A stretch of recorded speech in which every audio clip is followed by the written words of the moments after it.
What's up, everyone? This is Christopher Kai. This is Aim Higher Christopher Kai, where we help you aim higher in your life, business, and community. We interview inspiring people that are doing amazing things to share their career and life advice. Today we have Dezso Molnar, a good friend of mine. He's a rocket scientist, an inventor, just a badass person. So I'm going to ask a few questions. How's it going, Dezso? Good, how are you? Great. Thanks for the kind interview. You're welcome. So first of all, how did you start off as an inventor, building things? I started out as a kid. There was some specific things I wanted to make, and I built stuff with my hands and with power tools when I was 4 or 5 years old, and they didn't look like the things I'd imagined, and it was just some kind of confused frustration in my head, like, why can I envision something this way and yet it comes out looking completely different? I was just a bad cook at the end of the day.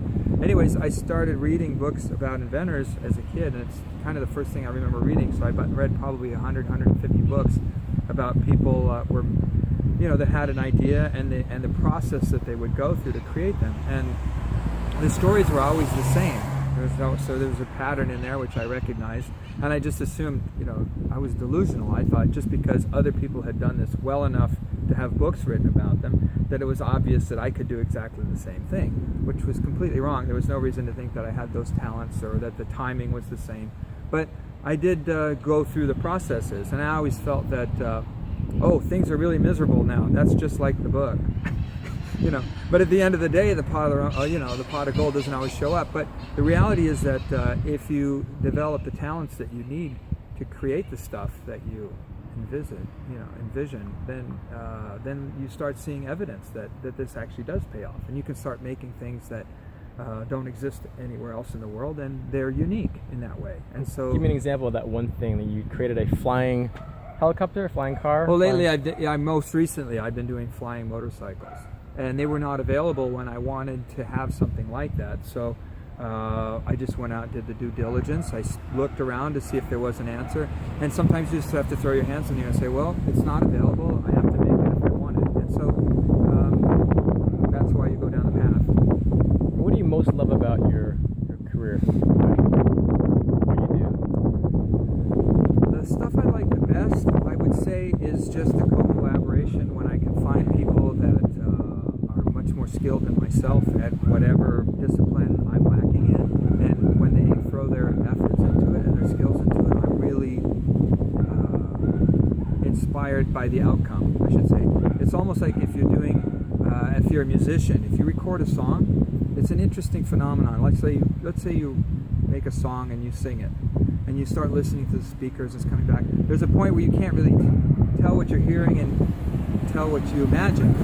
And after a while, you just kind of get tired. But what you do spot is if somebody else brings something to it that you hadn't thought about in the beginning, it's a really interesting idea, then that's the stuff you start to focus on. And that's where I get the rewards, is by other people's input into my my visions of what I think needs to be created. And that requires a certain level of respect on both sides. And for me, it's kind of the ultimate reward, is just to know that somebody brought their efforts to me. That's awesome. Or to my idea. And it just seems, it's very, it's very rewarding. What do you hate about the field that you're in? That's the wrong word. Or dislike, hard, challenging? Just the general, just the distance between knowing what you're going to do and the time it gets to do that, the frustration. And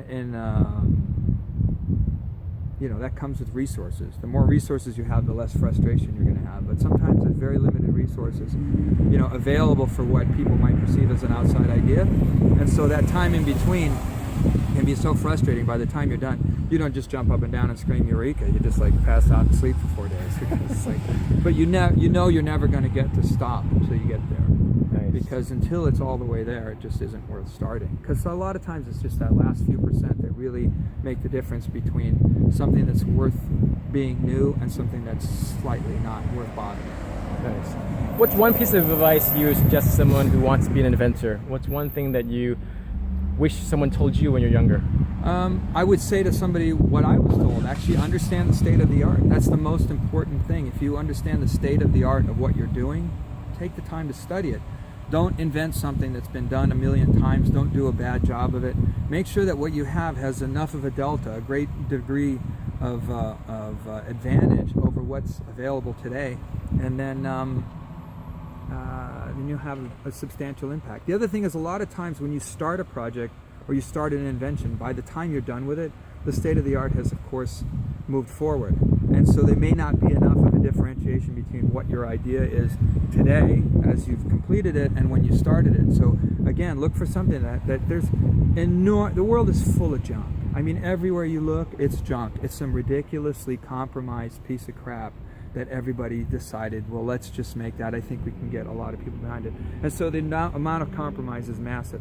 Find the most, find something where there's just, it's so bad, it's stunningly bad, it's just a piece of religion, and then you'll be able to make enormous leaps and bounds better.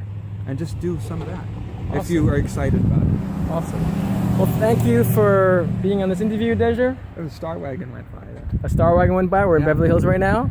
And you can learn more. Dezso Molnar, he has this flying car race that's coming. Flying car racing, yeah, that's the new thing we're going to be doing to drive the development of lightweight vehicles that will not impact the earth, like these tired-ass legacy old junk cars that people keep suggesting are totally redesigned. There's nothing as lame as hearing that some soap is new and improved. So the car industry, rather than saying it's new and improved because it's not, they say it's totally redesigned. But it's exactly the same garbage that was available in 1965 that's melting polar ice caps. So what we want to do is we want to destroy the car rather than create a car. We would rather take the ones off the road. And by doing that, we're going to do that by creating stuff that is so, leaves such a small footprint on the world that you'll be able to travel in the air and on the ground without trashing the place. That's the perfect ending of this Aim Higher. Please subscribe to my channel. Thank you again, Dezso. Have a great day. You too, all. Bye, everyone.